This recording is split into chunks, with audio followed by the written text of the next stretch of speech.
March. We didn't actually start in the dead of winter. But as you all know, March is still pretty brisk here, so we still got a good look of winter in our film. But this was, by the time we shot this scene, it was mid-May, and it was quite warm. And so it was really a very festive day because this was our last day to film in Woodstock. And I'm very happy to say the mayor at the time presented me with my own parking meter. We had the whole street shut down. It was kind of crazy. Our trucks were all parked. That was the one day that Bill was running a little late. Through the whole course of the film, that was the only day Bill was running a little late. A friend of his had passed, a high school friend in Chicago, and he had gone to the funeral. And so we were kind of in a holding pattern. And I'm happy to say that most of that morning I spent playing Scrabble with Harold Ramis, and who killed me, by the way. He always did. He was an amazingly good Scrabble player if you're an aficionado of the game. And but we had a game going on the bar all day long, so it was a lot of fun to have that kind of remembrance of the moose. But it was real simple, very straightforward, except for one of the band members didn't show up. The drummer. And so one of our electricians, a guy named Don Rio McNichols, his stage name, and he sat in. And so when you see the drummer in the band, he was actually one of our guys. And he was a drummer, but that wasn't his day job. But anyway, so this was a real fun place for us to be. And it was sweltering hot. It was, everybody was trying to, look comfortable and like it's still winter. But no, it wasn't at all. And so we had every door open we could the whole time, and it was pretty, it turned out to be a glorious, glorious day. But that actually presented some challenges for us because as the spring happened, it created more and more issues for us. And when we get over to where the Tip Top Cafe was, I'll tell you about that because we had a lot to do over there to make it look like it was still winter as well. Oh yes, ma'am. The question is, do I read the script before you scout location? Yes. And in this particular case, the script did change quite a bit. There were several locations that we ended up scouting for that got cut from the film. One of my most difficult asks of the film, my part of the process, was going into a bank, and there was an original scene in the film where Bill goes in and he's got dynamite strapped to him and blows himself up in the bank. And it's pretty dark, so that got cut. Even before we started shooting, that scene was cut. But I had to go through the process of finding a bank that would let us do it. And so I ended up, in my line of work, I go in and ask people some weird stuff sometimes. And I knew in advance, so I, scouted some banks, and ended up the one we liked the most was in Harvard, which is a town just up the train line. And, before I went in, I said, hello, my name's, Bob Hudgins. I'm, scouting for this movie that's working in Woodstock, and I want you to call the Illinois Film Office first to verify who I am. I don't want you to think I'm some crazy person, because what I'm about to tell you is pretty silly. So, the president of the bank was like, well, okay. So I sat there in the bank for about 15 minutes while he called, and because I really insisted that he call, because I knew what I was going to talk to him about was going to be unsettling. And so I said, and I told him about the scene, and he was just like, oh. Are you really gonna? No, we don't. He doesn't really blow up. He's really just going to act like it, and the screen goes to black. And so that was the out for us. And but anyway, they said yes, and then the scene got cut. So it was kind of sad. And as you go through and you make these films, you end up doing a lot of scenes. I was actually in a scene at what is now the Buddhist temple. It was a Unitarian church at the time, and I played an organ tuner who, Bill and I had a scene where I was working on the organ and he told me in very impolite way to be quiet.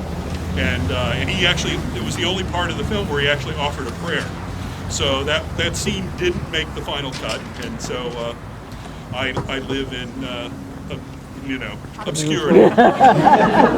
Yes, sir. Is that why he says he was shot and stabbed, even though he never was on the film?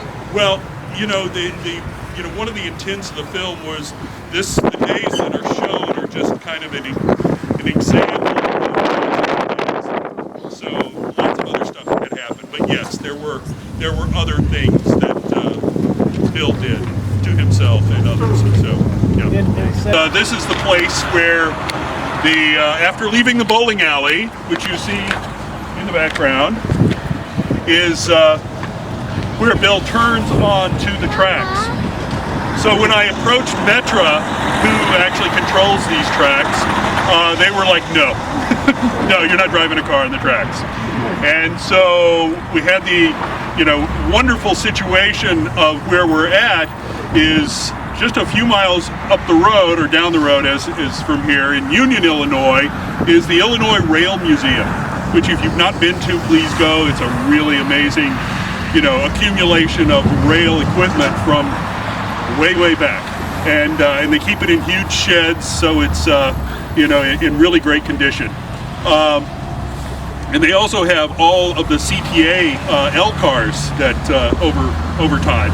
But anyway, so we did all the driving on the tracks in Union, but this is where the turn was made, looking like we were going to. So it was an interior cut and then cut to Union, Illinois. But the bowling alley is a really great location in that originally there was a bar and a bowling alley. And so when Harold walked in and saw the really great bar in the bowling alley, it all became one location. So big win for us, and made things a little simpler. And have a trivia question. What Oscar nominee was in that scene? Oh, got you guys. I never get you guys. Come on. You guys know the actor Mike Shannon? Mike Shannon. Wonderful Chicago actor. Please, anyway. So that's my little bit of trivia busting today. Any questions about this little part of the world? No. Yes, sir. Yeah, in the another scene that got cut. Bill Murray was showing something else he mastered. He rolled a 300 game in the bowling alley, which would have added a lot to them coming out and looking in the car and driving around. And that was the thing. I mean, the piano scene in the bowling. There was tons of footage of bowling. And I mean, because the scene itself in the film doesn't. Really pretty short, but there was so much bowling we shot. So as he did that, yeah. And the same for the piano. He was just showing him practicing and getting to the point where he could actually really, play the piano. Any more? Yes, sir. Do you normally drive a car down the railroad track, or do you have to do special things for the car? No. Oh, okay, I missed that. Oh, no, we actually, it was, in the place we actually did the filming, we put it on what they call a high rail, and actually drove the car on this high rail mechanism that moved him up and down the tracks. That's how we actually shot it, but, it actually lines up pretty closely, but not exactly right. Any more questions? We're going to kind of... Yes, sir. Where is the quarry scene shot where you drive? The quarry. That proved to be a real challenge, and for me personally, a real challenge. It was in Loves Park, which is just outside Rockford, and the reason I say for me it was a bit of a challenge was the day. So you imagine the timeline when I'm scouting for this film. I started in early October. By the time we resolved ourselves to shooting in Woodstock, it was early December, and it was dead of winter. And so I was scouting for quarries, And the Loves Park quarry, they said, sure, why not? You know, you want to push a car off the edge, that's no problem. But I had to go and take pictures of it. And so the guy said, yeah, it's just down that road, be careful. And I had a 4-wheel drive, but as I went down this really steep road going down into the base of the quarry, because I had to go down to the bottom and shoot up to give Harold the view to see how high that cliff was, because Harold wanted a 300-foot precipice, which is pretty hard to do in this part of the world because we don't, you know, it's mostly sand and gravel pits in this part of the world, so 300 feet of that, it kind of starts to go. But once he saw what that looked like, it had enough of a, you know, it looked pretty good. But the road was solid ice. So I got down fine. I just kind of coasted all the way down. But getting up took me about 2 hours. And very slow, but and the worst part of it was, you know, cell service wasn't that great in the early 90s, and there was 0 cell service. I was stuck at the bottom of that quarry. At first I just kept going about 20 feet up and 20 feet back, 20 feet up, 20 feet back. Eventually, very slowly, I got out of there, but the guy was like, wow, we thought you fell in. It's like, you know, you kind of come and look for me. That was a pretty perilous scout for me that day. But anyway, but Loves Park. And the lovely people there, it was a really, you know, they were just like, sure, whatever you want to do. They just kept laughing at me all the way. You know, it's pretty goofy when you walk in and say, hi, we want to drive a pickup truck over the edge of your thing and do an explosion. And they were like, yeah, that sounds good. Yeah. Any more? We're going to kind of walk up Main Street. We're going to come around Ned Ryerson's corner, and then we'll get to the square that way. As you can see on the plaque, that this is the Old Man's Alley. So our gentleman who eventually passed away was in an alley. It's actually easier to kind of see from the other end. It's closer to that end. It was just one of the walk down entrances to the cellars of these buildings. So it was shot on the same night that we did the theater exterior scene, so it was all just like boom boom for us. A small bit of crew trivia. The bar that's here called Liquid Blues was called Uncle Dan's at the time, and that was where the crew went, every night. We either rented apartments in town. I had an apartment above the pharmacy, and which is now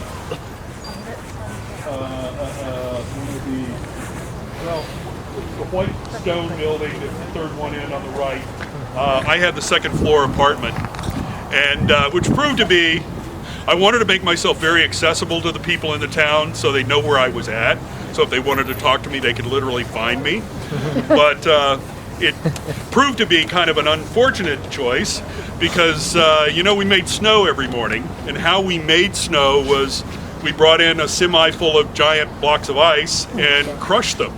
So every morning at 4 a.m., even though we didn't start till 6, we started doing the ice, and so every morning, 4 o'clock, oh boy, there goes the chipper. But anyway, it was really nice. I could be on walkie-talkie inside my apartment, and it was very nice to warm up there.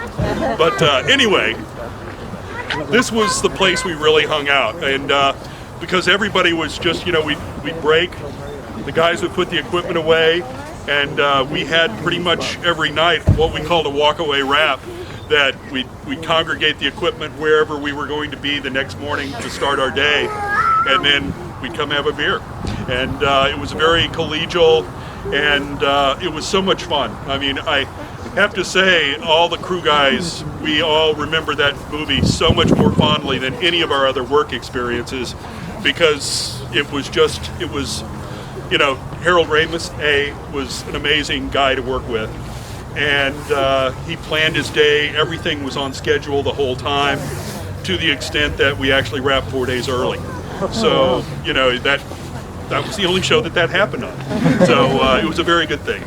But, you know, it was not just making a movie for us. It was actually a really great team sport. So we had a lot of fun. Yes? I just want to mention that the Liquid Blues you mentioned, the bowling alley, the public house where they drink the world peace will be part of the pub crawl on Saturday night. Ah, so you can truly drink to world peace. Yay. And boy, do we need it now. Any more? Let's go around the corner. So you've all just come around Ned Ryerson's corner. That was the approach Ned made every day. And so this was, the first time we see the square in the film is in this scene where Ned approaches, and then all the stuff is going on in the background. When we shot the film, a lot of the square wasn't as active as it is now. Very happy to say this was a completely empty storefront, and there was no electricity, no water, nothing. We actually, to put water for our kitchen scenes, we actually ran a hose from across the alley. It was that simple as we did it, but we built the set out inside. Everything was movie magic inside here, nothing real whatsoever. And that's why when we were done, it kind of all came out and went back to being in a vacant storefront again. The Berkshire Hathaway Realty became a Rexall drug. And one of the challenges for this location for me was, this was what we called a cover set. This was, if we didn't get the weather we wanted, we needed to go to an interior location to shoot, then we would go in there. We also had the bar inside the courthouse was another one of our sets. I love the fact that the guy who probably, other than Bill Murray and Andy and the prominent actors, the actor that made the most money was the bartender. Reason was, he worked one day, but he was here and standing by every day from day one. So they paid him for every day, and we shot it, I think, on our next to the last day of shooting in Woodstock. So through the entire time, we kept getting decent weather where we were able to do our outside work. But it was really funny. There's always that one actor that just coasts and really just collects a really serious check. But the challenge with the realty company was we wanted to turn that into a Rexall drug, and we wanted to do it well in advance of us actually shooting the scene. So for over a month, we had taken out all of their desks and everything. We consolidated them into a really small working group in the center of the room, and then we built these little, boxes that went inside, and we dressed it out to make it look like a drugstore from the street. And so, fortunately at the time, the mayor worked at the realty company, and so he was a big supporter of ours, and so he was fine with it. He also allowed us to shoot in his office. That's where when Harold was playing the psychiatrist, that office was actually the mayor's office. So you can see by the time really things started to happen, we had a lot of support for this film. I mentioned Brian Sager who was the current mayor, and he was really instrumental. He was one of 2 city councilmen that were the first supporters of our filming here, because there were some members of the community that were not really terribly thrilled about us coming in to make our movie in Woodstock. So one of those individuals was the Thoughtfulness Shop, and the owner at the time really didn't want us to be here, but look where we are.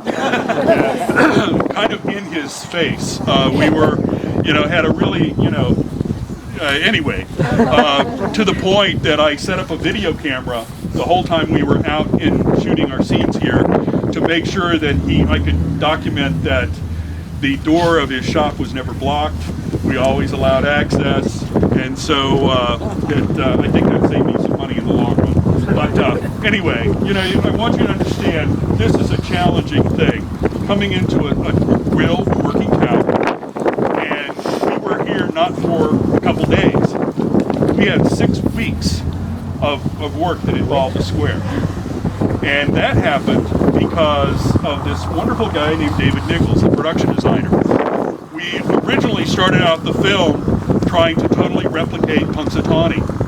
You know, that changed when we chose Woodstock. Punxsutawney is a Main Street town and doesn't look anything like Woodstock.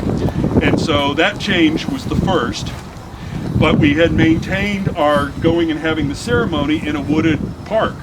And so we were going to be over at Moraine, I think it's Moraine Hills Park, State Park over in McHenry, right off the Fox River.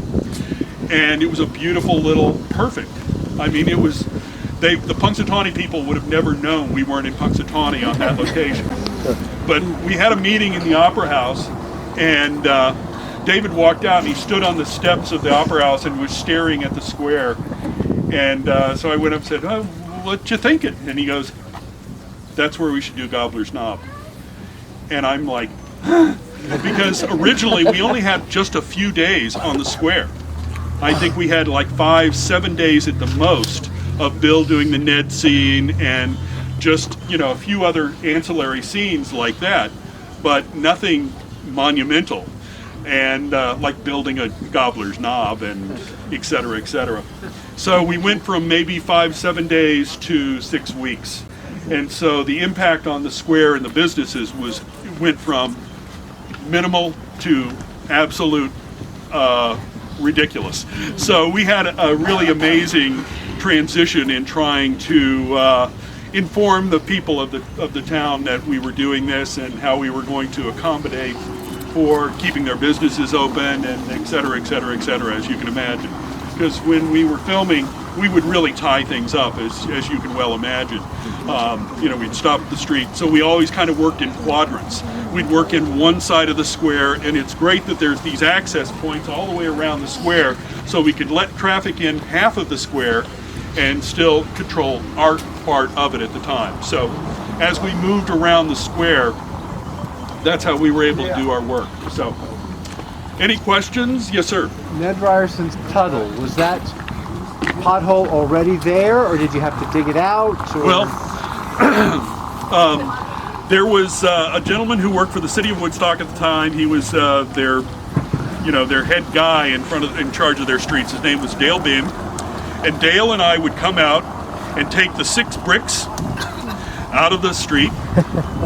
And I'd pour a bucket of water in, and we'd do our scene. At the end of the day, I'd put the bricks back. That was my deal with Dale, was I'll take care of them at the end of the night and make sure their bricks are back in. It was that low tech. It was absolutely, very, very simple. It seemed deeper than that, though. Yeah, well, these are cobbles. These are not bricks. These okay, so they're they're substantial. So and that's how we did it. Okay. Real straightforward. And so while the trucks were parking and the guys were doing breakfast, I'd take this, it took like 5 minutes to do it. So real simple. Yes, ma'am. Had you worked with Harold Ramis or Bill Murray before? No, that was my first time for both the gentlemen. So Where did they hit the mailbox? hit the mailbox. The mailbox was over that front. Yeah, it was just, none of this was here. The street was just, straight cobbles all the way up. So it was kind of on the corner, just right over there. Okay. Sorry, it's like, there was one. The theater is right around the corner, and it's again a really straightforward little set. We never really go in. We did everything out front. It was a lot of fun to Bill playing his Clint Eastwood character that day. He really enjoyed that costume. And I think he really enjoyed the young lady who ended up marrying Gary Finsick for Bears fans. That was it was a lot of fun. But again, those things happened pretty quick. That was one of the things about Harold Ramis that was so amazing.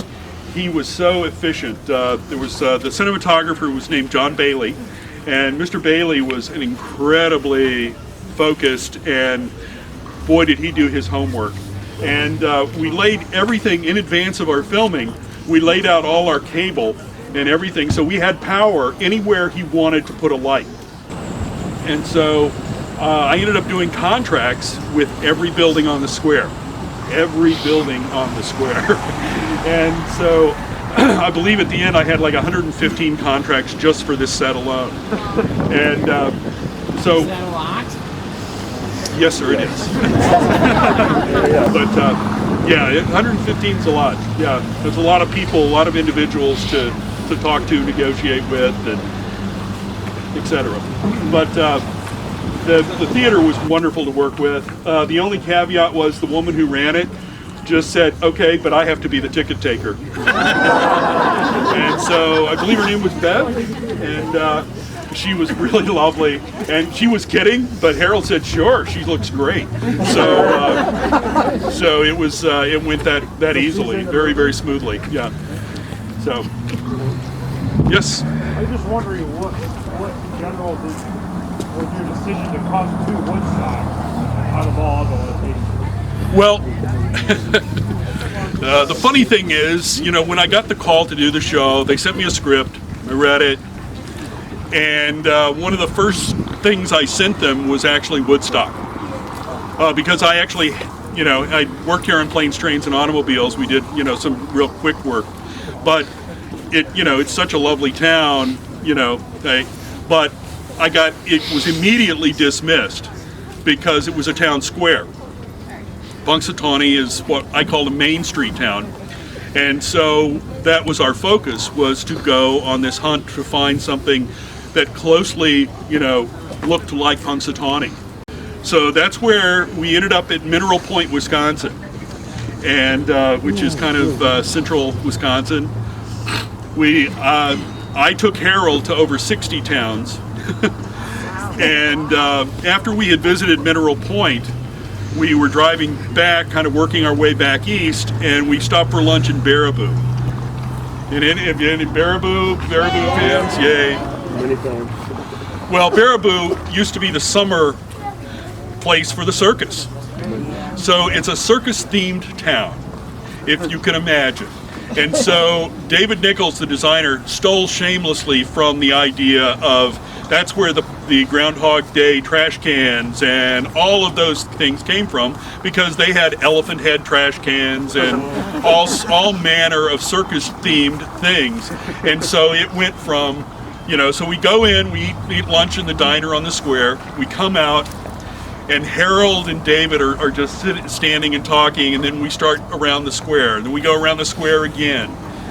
And by that point, I'm realizing that, things are percolating, and we're in the middle of a kind of a seismic shift in what we're looking for. And this is actually part of the job that I really like, because this is where we're making it up as we go along. And that's really, one of the creative components of filmmaking that I don't know if people really understand or appreciate, that it's a committee. It's people discussing and going, what do you think? And, and all of a sudden the metaphor of Bill being trapped, because Harold was going, it's always bothered me that why doesn't Bill just walk out of town and just get out of Punxsutawney? This, at least metaphorically, gave us the cage that he was trapped. And so there you go. So Harold goes, is there a town square closer to Chicago? It's like, well, as a matter of fact, Harold, yes, there is. So the next morning, we came to Woodstock. I had a relationship with John Scher and Mark Greenleaf at the Opera House. So I went in and said, hey guys, how are you? And they're like, what are you doing here? And I go, well, working on a movie, and can I go up to the bell tower and show these guys the square? And so we walked in, we went up to the bell tower, and the four of us stood up there, and literally in less than 10 minutes the decision got made to shoot this. And so after all the searching of all those other towns, Woodstock was immediately the choice. And then Harold turned to me and said, okay, where's the bed and breakfast? So, and as luck would have it, I had scouted Woodstock houses for some commercial in my past life. But I went down to the 5-way intersection, turned right onto Jefferson, and boom, there it was, Madison, pardon me. And, you know, we were not even halfway down the block, and he goes, oh, that'll work. Great. So in a matter of all these weeks and weeks of scouting, and within a half an hour, we had our town and our bed and breakfast. So at least he had his town and bed and breakfast. I had a little work to do to kind of make that happen. But anyway, yeah, it's funny how once the idea really sinks in, it really sinks in. And there was, you know, Harold was calling Columbia Pictures, said, well, we found it, we finally found it, and it's like, boom. Okay, great, now let's move on and start making this movie. Yes, sir? What from Planes, Trains, and Automobiles is in there was a scene where Steve walks down the stairs of the courthouse, Okay. and then they get in the back of the semi-truck right here. The truck was northbound on Main Street here, and they get in. And then we did another scene over by... Tight on the stairs, or do you see a lot of the building? A little bit of the building. I mean, you know, there used to be a bigger awning on the restaurant entrance, and we had to redress everything to make it look like it was really a courthouse rather than a museum and et cetera. So, yeah.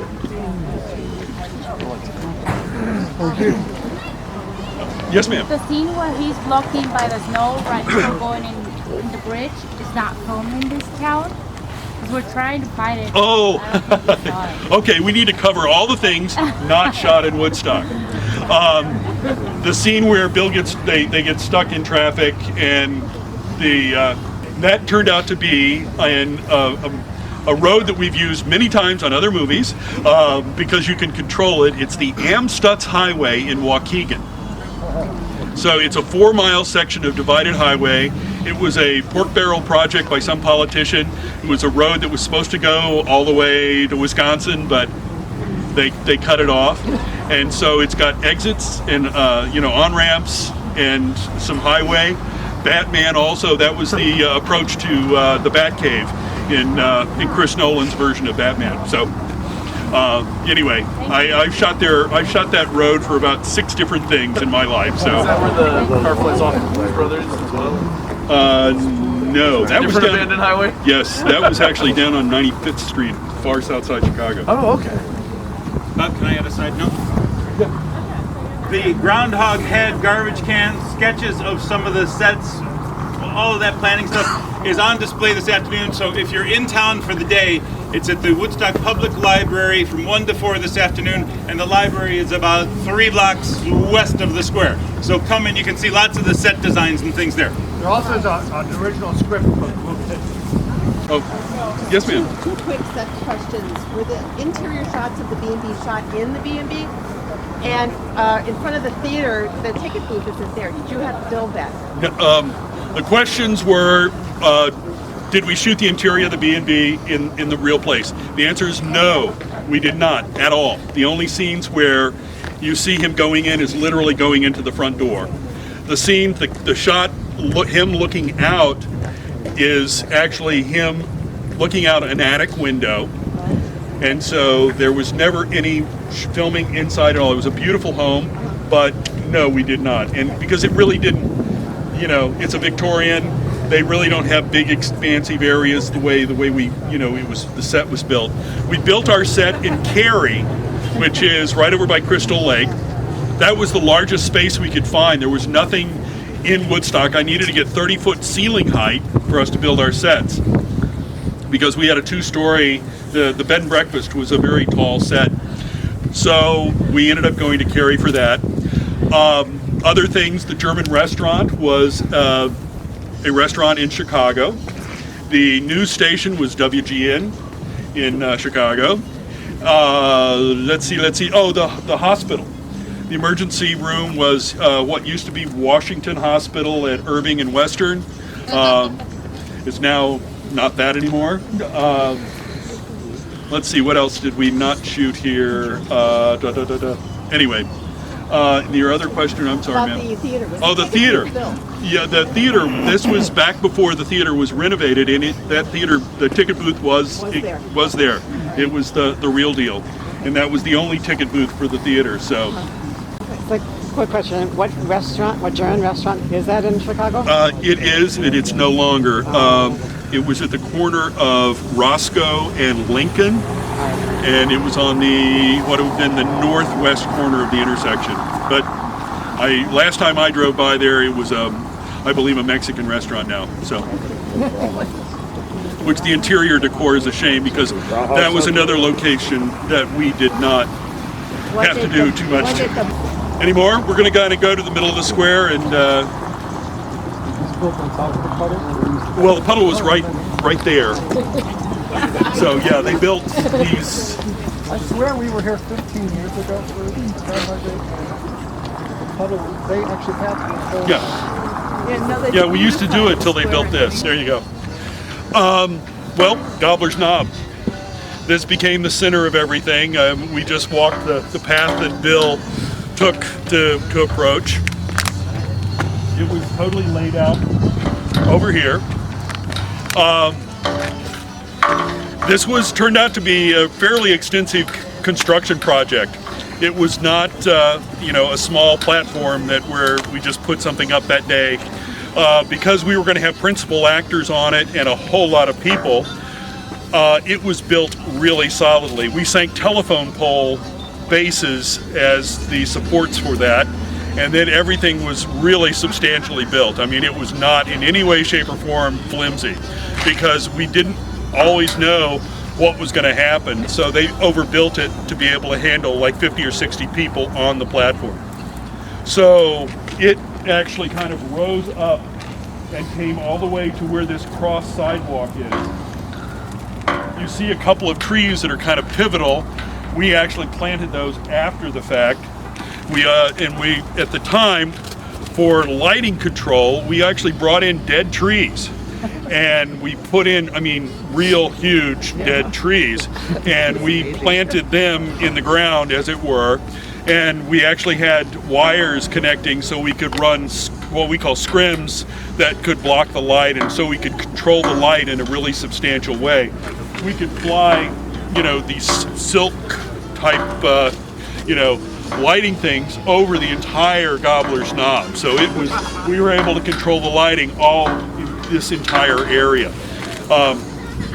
It took about a month and a half to build it, and to bring in all the, we changed the landscape, the level of it, and it turned out to be a huge project. And so it was, as I said, it was something that it started out as a really kind of great idea, but the work that went into it to actually make that real was quite substantial. It was, it turned out to be a really big set, and but it worked. But one of the challenges was, all the discussion. I remember how many times we had the conversation about what level of snow do we want to have at Gobbler's Knob, because we got the big blizzard happening that night.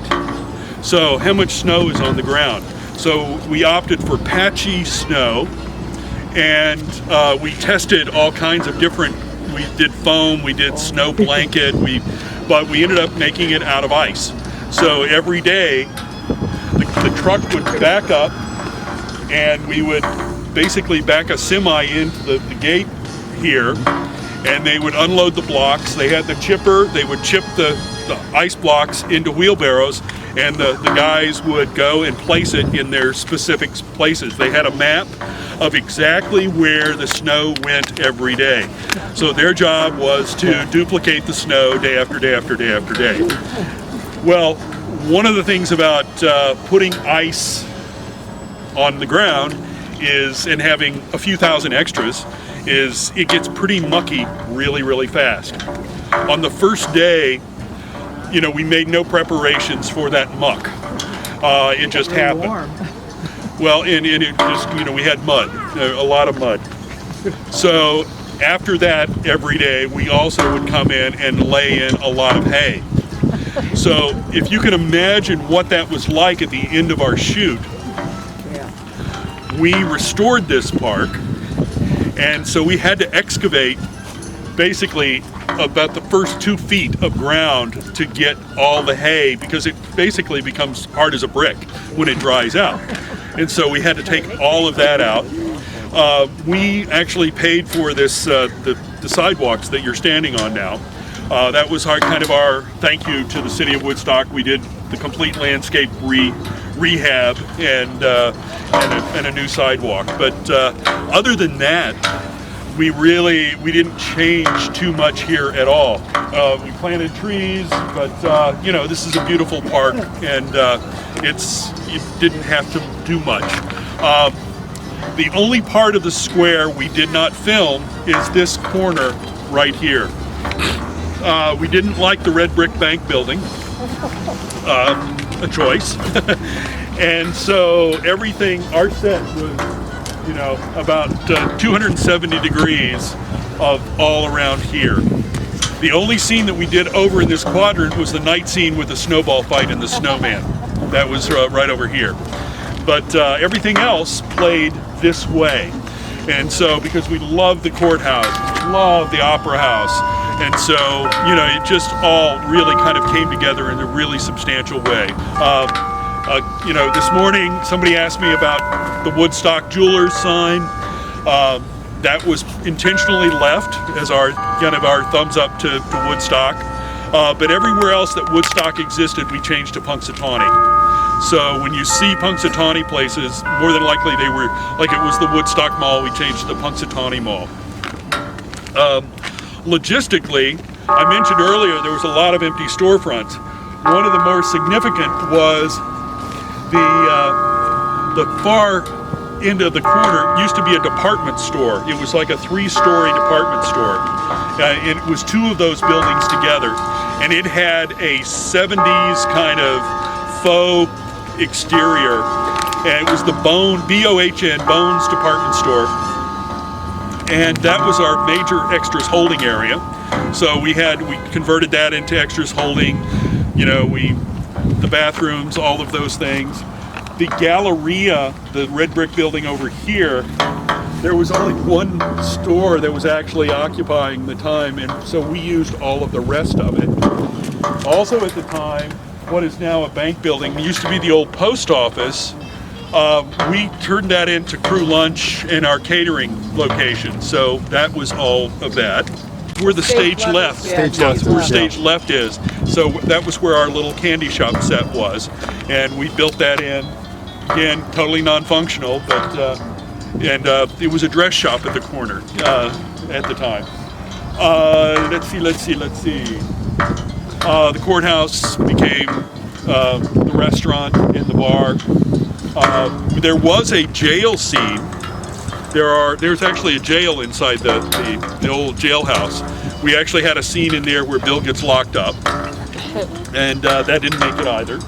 But we shot that in there. Let's see. You guys. Oh, license plates. You know, again, in our attempt to try and work with the town, instead of trying to clear the cars, what we had were these plastic Pennsylvania license plates with magnets on them. So a production assistant, you know, had a pocket full of these, and so when a car would park, they'd come up and put a, you know, plate on it. And as luck would have it, one of my contrary folks, who really wasn't happy about us being here, was an attorney who had an office over in that side of the square. And he came out, and we had plated his car. And there was this lovely production assistant who chased his car all the way around. And of course, he was very happy to step on the gas and make the kid run. So he got away, but he didn't realize what the kid was doing. I mean, he was trying to just get the plate off the car before he drove off. Well, he got as far as Algonquin before he got pulled over.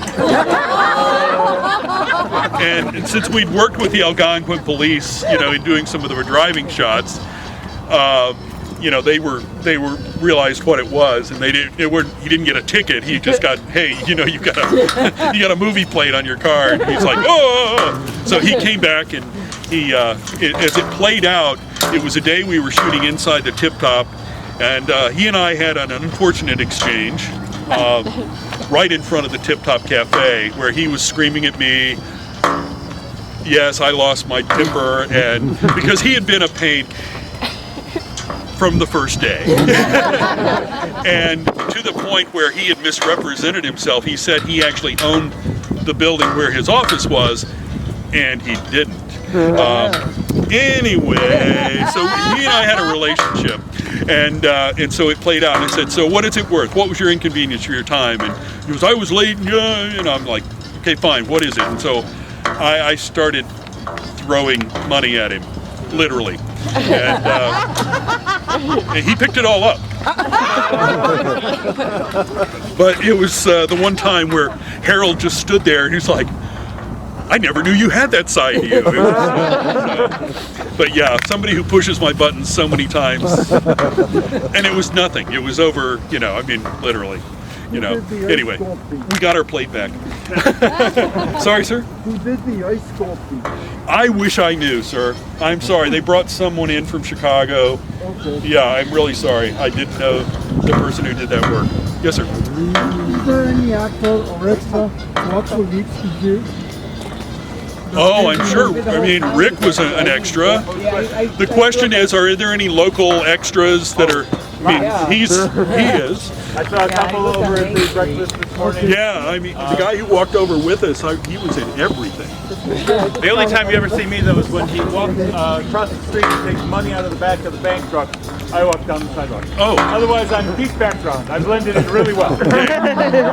So, yeah, there were, I mean, that was kind of one of the interesting things about the extras. So we did our casting session for the extras at Woodstock High School. And this was before we were really completely settled, and it was a little, there were people who didn't want us here, and they were pretty vocal about us not wanting to have the movie shot here. And so Columbia was a little nervous, and our first big test was our casting call for extras. And so I talked to the high school, and we were set up there, and so I met the casting director at the school to get them in on a Saturday, and I showed up like 2 or 3 hours before the casting session was supposed to start, and there was literally a line from the school up an entire block and around a corner. And I called the producer immediately, said, "You're not going to believe this. There's like 2,000 people in line." And he was like, "Oh, that's great," because it meant people were really, wanting to participate in our film and not, didn't want us to leave town, because some people were making us feel very uncomfortable at that point. So that was kind of a nice point where we realized the majority of the people really did want us to come make our film here. So. Actually, what I meant, thank you for the answer. Is probably Nancy Taylor, the guy who's choking, anyone of these actors is living actually. No, I think most of the actors were Chicago. Most of them were Chicago actors. Harold Ramis and Bill were Chicago guys. I mean, they grew up in the Chicago theater community, so they knew so many actors here locally that they used them out of Chicago, but not Woodstock. Thank you. The only person from Woodstock that you see in the film is actually the stuntman who did the high fall from the tower, Rick Lefevre, and he's a very busy stuntman, and but he's got a ranch actually right outside of Woodstock, and he's lived here his whole life. So yeah. But, yes, ma'am. How late did you say the filming went in the year? Yeah, to May. March to May. There have been spring and buds on the trees. Did they put all the outside trees in when it was still cool? Yes, that's our schedule was totally stacked towards getting all our exteriors done first, and that's pretty common because you take the bet on weather. I mean, it's like, oh, if the weather's good, we shoot outside if we can. It seemed like it was a lot longer than That's what I was going to say. Well, sorry. Main Street. It's like, it was fun. But, you know, the challenge was when we were actually shooting the interior scenes of the Tip Top Cafe, because it was May then, and all these plants started to bloom. So what we ended up doing, we got military camouflage netting, and we covered this whole section of the square in camo netting to hide all the leaves, because, you know, one of the producers asked me, oh, can we just strip all the leaves off, you know, the buds off the trees? It's like, no, that's really not good. You know, we found that solution, and it worked out really well. When you see the few times when they look out the window, you really can't see the camouflage netting. But yeah, all the exteriors were done first. Now, you know, that was one of the real challenges for my department, was telling the people where we were every day. But where we were every day was dependent on what the weather was going to be like the next day.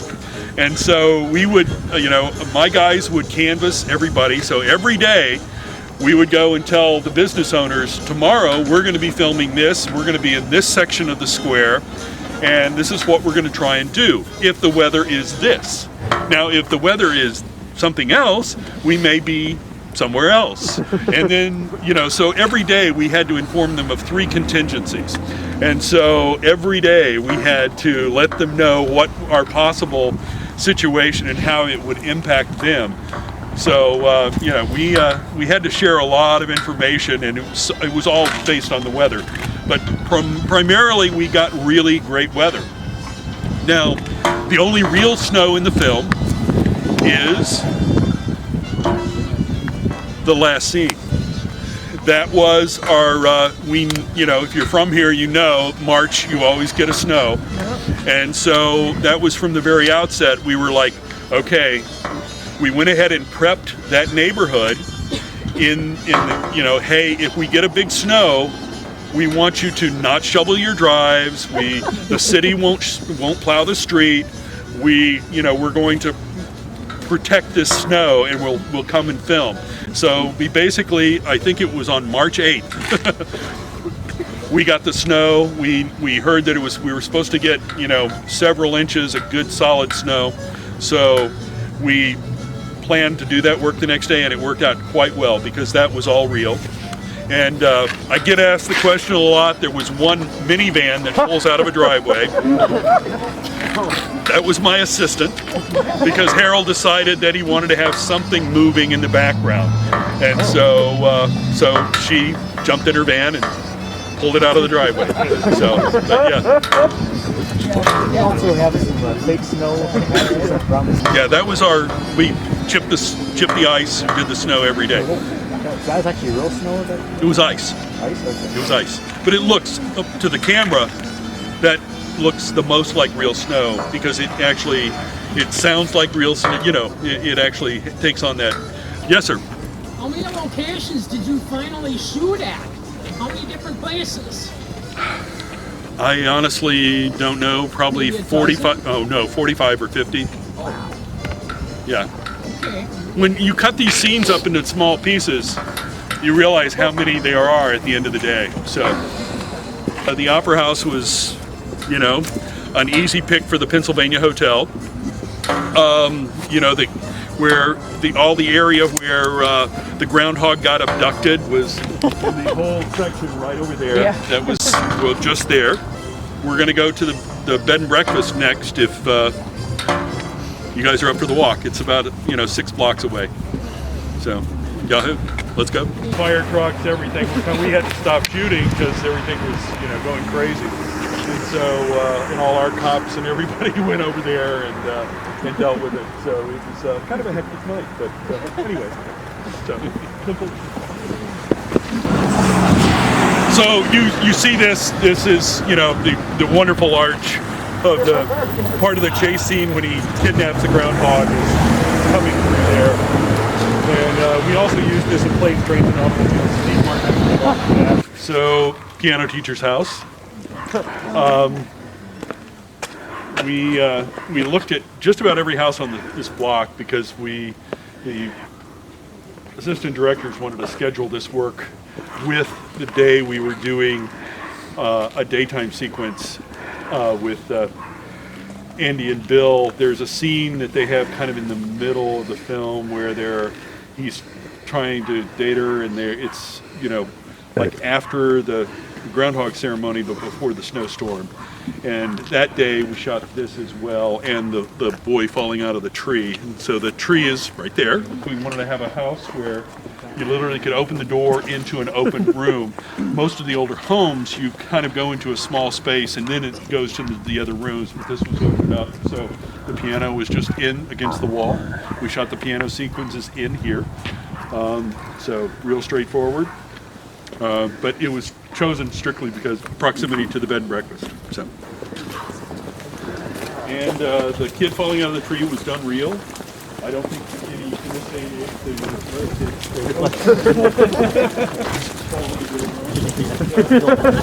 Bill Murray, just catch that kid. This one's hilarious.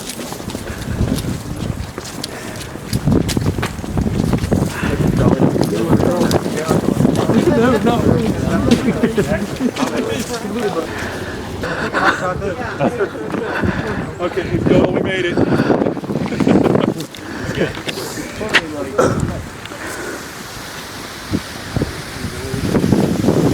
Wonderful luck would have it. I mean, Harold,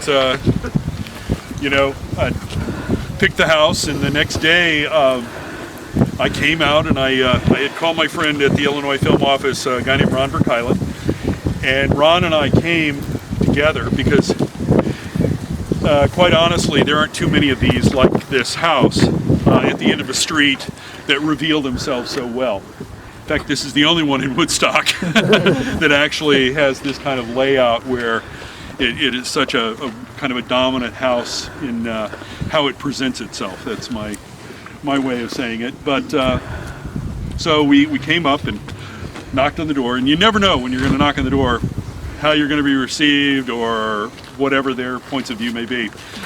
This young woman answered. I mean, young, she was probably in her mid-30s, and so I said, I'm with Columbia Pictures, and we're shooting this movie about Groundhog Day, and she automatically shot me this look, and I'm like, okay, she's not buying it. And Ron works for the state. He had his business card, and so I'm like, no, this is really.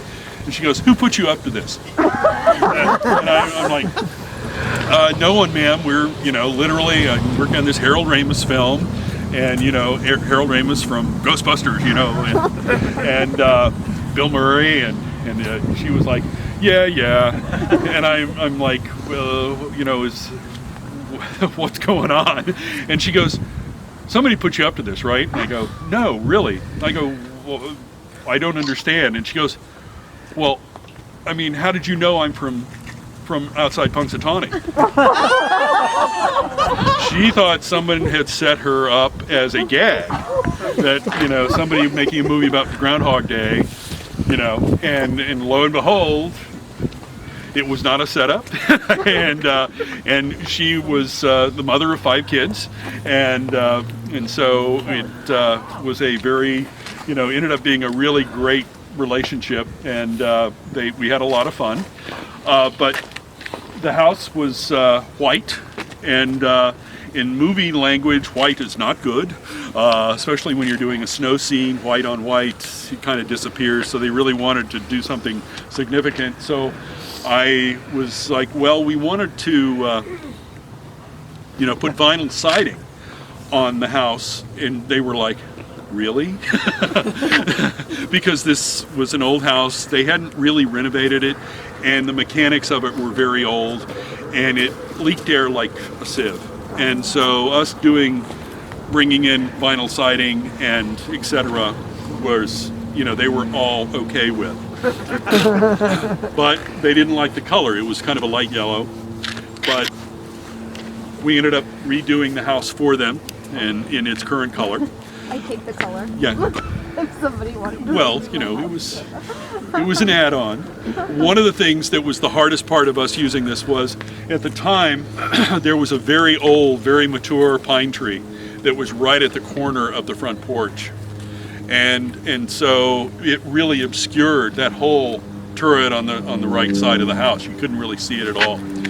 And so I had to, you know, and now I get really nervous about, you know, cutting trees down, especially dominant, amazing trees. And so I was like, oh, this is going to be hard. You know, this is going to cost us. And because that's how we compensate. It's like the harder the ask, the more we pay. But it was a situation where when I was like, and I got to ask you about the pine tree. And they were like, oh, okay. And, you know, again, not knowing each other and not knowing how the conversation's going to go, I said, it really blocks the front of the house. And there's no way to really trim a pine tree to make it look less, it is what it is. And so we'd like to cut the tree down. And they looked at each other and they were like, would you? Because that pine tree had been doing so much damage to the house because of, you know, it wasn't getting sun and it was molding, and that whole section of the roof over the porch was rotted. And so it was like, oh, would you please take that tree out? It was like, yes, we will. Thank you very much. And so it worked out really, really well. But, you know, I have to say, kind of in the component of this, that was all the different things about this film. Things kind of fell together in a really wonderful way. I mean, who would have thought somebody from Western Pennsylvania would be living at this house in Woodstock, Illinois? So it just worked out. I will say one of the other things that was kind of different about this film, a gentleman asked me a question on the way over about people watching and how most films keep people away. One of the unique qualities of this film was we needed extras, you know, and Punxsutawney it's kind of like free form, and our filming is, you know, really up close, and stuff that happens in the background you really don't see. So we were allowed, actually by the studio, to, you know, let people come and watch while we were doing our filming. So instead of, you know, blocking things off and keeping people so far back they can't really see anything, we let them come right up to the edge of our set. And we were fine with that because it was just bodies in the deep background. You don't really see them. And so it worked out really, really well. So much so we actually put up a billboard letting people know that the businesses were open on the square. We had a parking lot, a shuttle. It was just, we really tried to keep things moving in the square as much as possible. And, you know, it seems to have worked out. So, yes, sir. Of all the films that you've worked on, is this the only one that you come back and give a background history? It is. No, this is really, I mean, and this is the point about Woodstock itself. For them to embrace this and to turn this into, hey, we got some lemons, let's make some lemonade, you know, yahoo. And so it's worked out. And the durability of this film also is just remarkable. I mean, you know, all of you, I mean, you know, you're the reason this works is because you love the movie so much you're willing to freeze your areas off and come visit. So it's special to all of us in its own way. And it was a work experience, a very special, unique experience, but also, you know, I think you as viewers, this is not a movie that is just ordinary. So, yeah. Yes, ma'am. Might not be for you, but maybe one of the organizers. When did the Groundhog Days for Woodstock kick in? Was it the first year, or was it? No. Yeah. Well, Rick, do you remember? I was involved pretty early on in the committee. You know, we used to come out here and go to have our committee breakfasts, and it just kind of started out. Let's do something. You know, I guess it was 2 years. It was like this. First couple of years, it was like a handful of people that did it. It was really probably started growing from year 5 years in. Year 5. It was about 20 years ago. Harold came for the 5th anniversary, and so that was the year that it really, you know, and that was the year we, you know, I think I did the tour. Year 4 was the first time I did the tour. Do you have 10 people? Yeah, I mean, Yeah, surprisingly, a few more than that. But anyway, it's grown. I mean, it's been pretty remarkable over the years. This Yeah. also is Bob's last year to do tours for us. He's done it for more than 20 now, and Dave's been done it every year, so we appreciate it.